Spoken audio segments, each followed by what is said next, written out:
হযরত খানজাহান আলী রহমতুল্লাহ আলাইহির মাজার।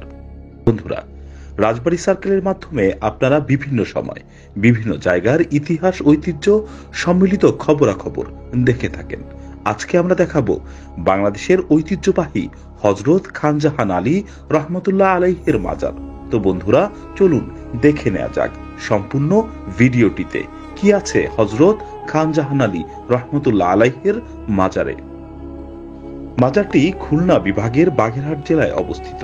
বাগেরহাট জেলা যে কয়জন বিশিষ্ট ব্যক্তিদের মাধ্যমে বাংলাদেশে সুপরিচিত লাভ করেছে হযরত খানজাহান আলী রহমতুল্লাহ আলাইহি, তাদের মধ্যে অন্যতম।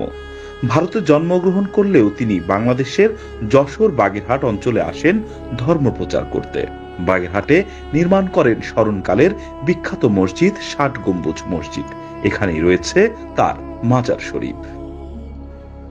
খানজেলি দিঘির উত্তর পারে এক উচ্চভূমিতে তার সমাধি নির্মিত। সমাধি বর্গাকৃত, এর আয়তন ৪২ ফুট বাই ৪২ ফুট এবং প্রাচীরের উচ্চতা প্রায় ২৫ ফুট। এর ছাদে একটি গম্বুজ আছে।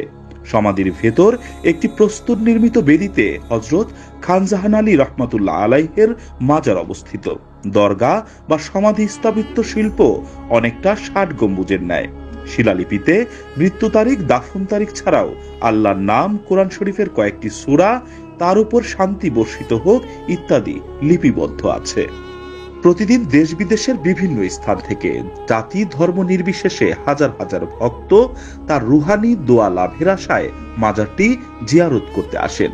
এছাড়াও প্রতি বছর ২৫ আগ্রাহন এই মহান সাধকের মাজার প্রাঙ্গণে বার্ষিক ওরস মোবারক ও চৈত্র মাসের প্রথম পূর্ণিমায় বার্ষিক সম্মেলন উপলক্ষে এক বিশাল মেলার আয়োজন হয়।